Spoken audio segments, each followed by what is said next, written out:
साई राम ओम गुरु। अध्याय 23। उत्तराखंड महाप्रलय की निरंतरता। पुनः महावतार बाबा जी।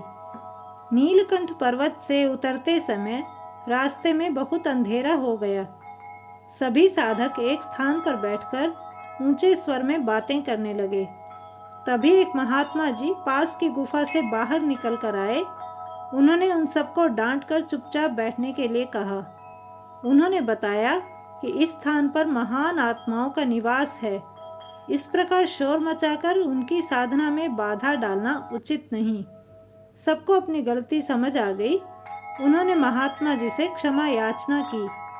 शीघ्र ही महात्मा जी का क्रोध शांत हो गया। उन्होंने हवा में अपना हाथ हिलाया। ओम गुरु ने देखा कि लंबी लंबी टांगों वाले 3 कीड़े जगमगाती रोशनी के साथ उड़ रहे थे। उनसे निकलने वाले तेज प्रकाश से ओम गुरु की आंखें चुंधिया रही थीं। कपास के खिले हुए फूल की भांति उजले तीनों कीड़े उड़ रहे थे। उनकी ओर संकेत करते हुए महात्मा जी ने बताया, ये तीनों महान योगी हैं जो कीड़ों के रूप में उड़ रहे हैं। ऐसे ही और भी अनेक महात्मा गण हैं जो यहाँ वहाँ विचरण कर रहे हैं। उन्हें किसी प्रकार की बाधा न हो, इसलिए तुम सबको शांत रहने के लिए कहा था। तीनों महात्माओं को प्रणाम करो। सबने तुरंत महात्मा जी की आज्ञा का पालन किया। तत्पश्चात महात्मा जी ने सभी साधकों को गुफा में आमंत्रित किया। गुफा में प्रवेश करने पर महात्मा जी ने उन्हें बताया कि वे एक क्रिया योगी हैं। वे महावतार बाबा जी से चिर परिचित हैं। उन्होंने उन सबसे महावतार बाबा जी से संबंधित अनेक विषय साझा किए। फिर सबने एक साथ सत्संग की। समूह का कोई भी सदस्य जलते अंगारों से सुर्ख लाल आंखों वाले महात्मा जी को पहचान नहीं पा रहा था। न ही कोई गुफा में निमंत्रण का प्रयोजन भी समझ पा रहा था। बाहर बरसात और भी तीव्र हो गई। महात्मा जी ने किसी को भी गुफा से बाहर न निकलने का निर्देश दिया। उन्होंने सबके साथ ढेर सारी उच्च स्तरीय व सकारात्मक बातें साझा की। जब महात्मा जी से भेंट हुई तब से सारे घटनाक्रम को ओम गुरु ने कैमरे में कैद कर लिया, जिसे महात्मा जी ने व्यर्थ का कार्य बताया। महात्मा जी की बात की सत्यता को प्रमाणित करता हुआ ओम गुरु का कैमरा खराब हो गया। महात्मा जी ने सबको 2 घंटे से भी लंबे समय तक अद्वैत ज्ञान बांटा। उन्होंने कहा, सबसे पहले स्वयं को समझो। मनुष्य जीवन पाना दुर्लभ है।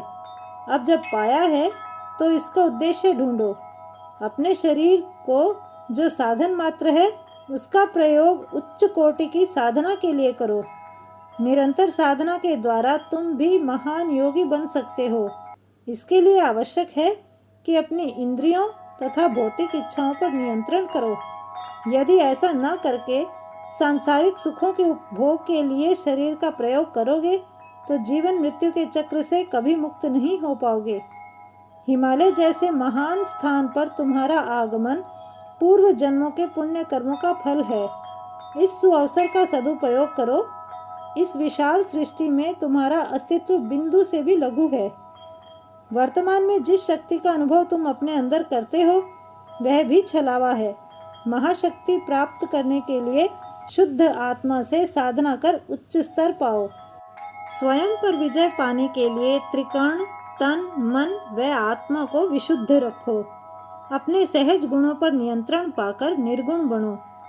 जिस प्रकार दर्पण में अपना प्रतिबिंब देखते हो उसी प्रकार उच्च कोटि की साधना द्वारा स्वयं को ऐसे तैयार करो कि दूर से ही स्वयं के दर्शन कर पाओ।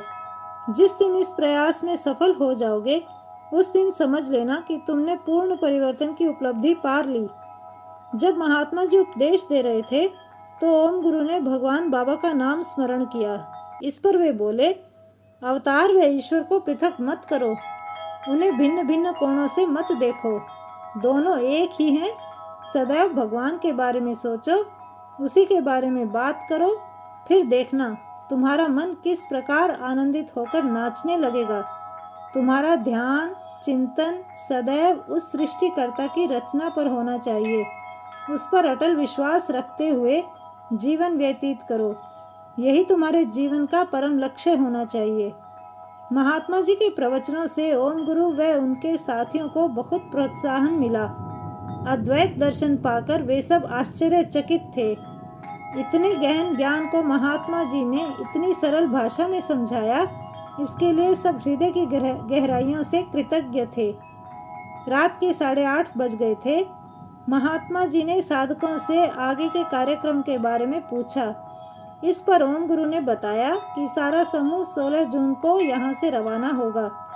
यह सुनकर महात्मा जी मुस्कुराते हुए बोले, यह संभव नहीं, उस दिन महाप्रलय आने वाली है। समूह के किसी भी सदस्य ने महात्मा जी की बात को गंभीरता से नहीं लिया। बातों बातों में वे उन महात्मा जी का परिचय पूछने भूल गए जो स्वयं के क्रिया योगी होने का दावा कर रहे थे। बाहर वर्षा का वेग बढ़ चुका था। महात्मा जी ने फिर चेतावनी देते हुए कहा कि यह और भी बढ़ने वाला है। वे कभी तो शांति से बात करते तो कभी क्रोधित हो जाते। उन्होंने समूह साथियों को संकेत देते हुए कहा, हो सकता है कि वे महाअवतार बाबा जी हों।